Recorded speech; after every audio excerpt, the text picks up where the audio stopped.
Hello बच्चों, कैसे हैं आप सब। आशा करती हूँ ईश्वर की दया से आप सब अपने घरों में स्वस्थ, सुरक्षित और खुश होंगे और साथ ही पढ़ाई भी कर रहे होंगे। बच्चों, आज हम हिंदी व्याकरण में पाठ 13 अनेक शब्दों के लिए एक शब्द का अध्ययन करेंगे। पाठ 13 अनेक शब्दों के लिए एक शब्द। भाषा में कई शब्दों के स्थान पर एक शब्द बोलकर हम भाषा को प्रभावशाली एवं आकर्षक बनाते हैं। ध्यान दीजिएगा, भाषा में कई शब्दों के स्थान पर एक शब्द बोलकर हम भाषा को प्रभावशाली एवं आकर्षक बनाते हैं। शब्द समूह का प्रयोग ना करके एक शब्द का प्रयोग करते हैं। यानी शब्द समूह का प्रयोग ना करके हम एक शब्द का प्रयोग करते हैं। जैसा कि हमारे पाठ का नाम है अनेक शब्दों के लिए एक शब्द। हमारे घर हिंदी के 2 प्रतिदिन छपने वाले समाचार पत्र आते हैं। दूसरी तरफ दिया गया है, आम का वृक्ष छाया देने वाला होता है।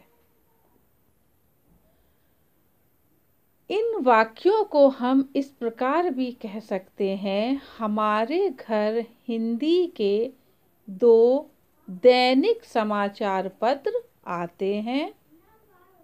आम का वृक्ष छायादार होता है।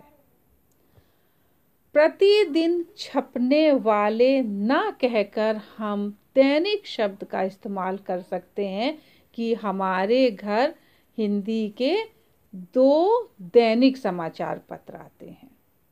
और दूसरी तरफ आम का वृक्ष छाया देने वाला होता है, तो छाया देने वाला ना कहकर छायादार शब्द से भी हमारा सेंटेंस कंप्लीट होता है कि आम का वृक्ष छायादार होता है।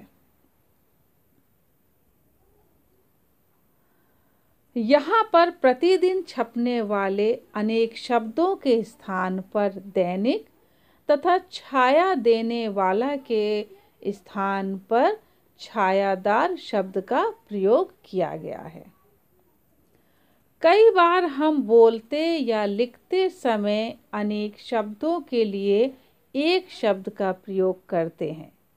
बच्चों, इससे क्या होता है, हमारी भाषा सुंदर एवं प्रभावशाली बन जाती है। जैसा कि मैंने आपको बताया कि भाषा में कई शब्दों के स्थान पर एक शब्द बोलकर भाषा को हम प्रभावशाली और आकर्षक बनाते हैं और सुंदर बनाते हैं।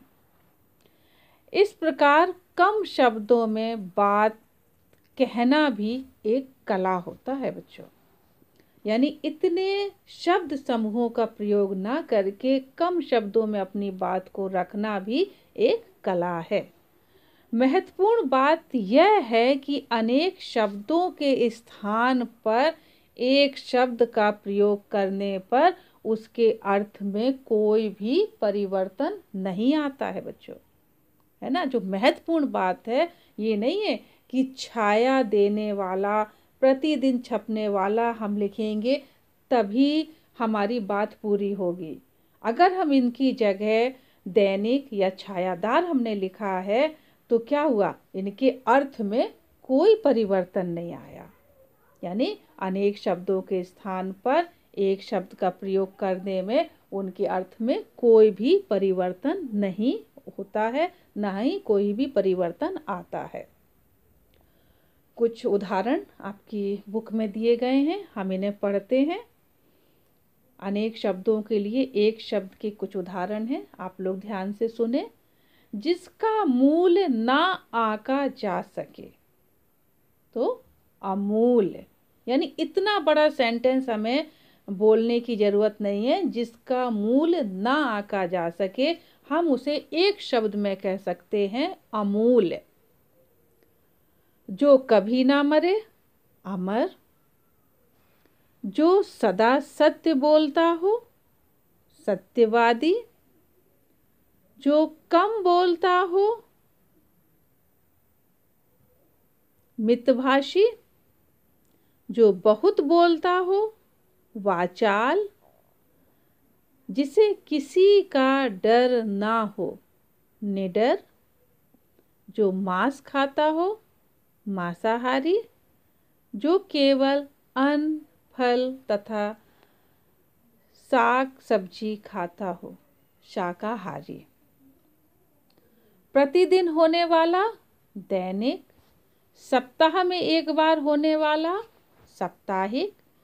15 दिन में एक बार होने वाला, पाक्षिक। मास में एक बार होने वाला, मासिक। वर्ष में एक बार होने वाला, वार्षिक। जिसके आने की तिथि निश्चित ना हो, अतिथि। सुनने वाला, श्रोता। बोलने वाला, वक्ता। साथ पढ़ने वाला, सहपाठी। देखने वाला, दर्शक। गांव में रहने वाला, ग्रामीण। शहर में रहने वाला, शहरी। जो पुरुष कविता लिखता हो, कवि। जो स्त्री कविता लिखती हो, कवित्री। अपने देश की वस्तु, स्वदेशी। दूसरे देश की वस्तु, विदेशी। जिसके मन में दया हो, दयालु। तो बच्चों, आपने देखा कि भाषा को प्रभावशाली बनाने के लिए अनेक शब्दों के स्थान पर एक शब्द का प्रयोग किया गया है। और इन अनेक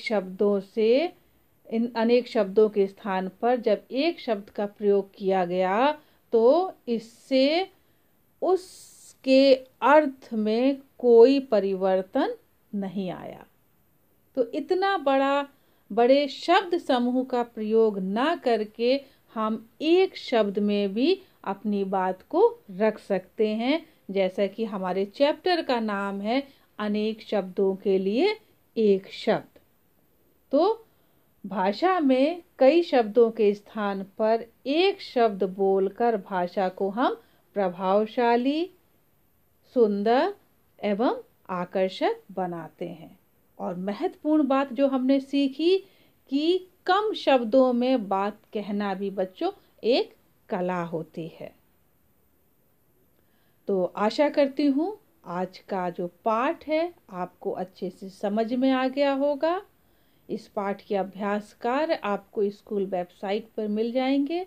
आप उन्हें अपनी कॉपी में लिखें और याद करें।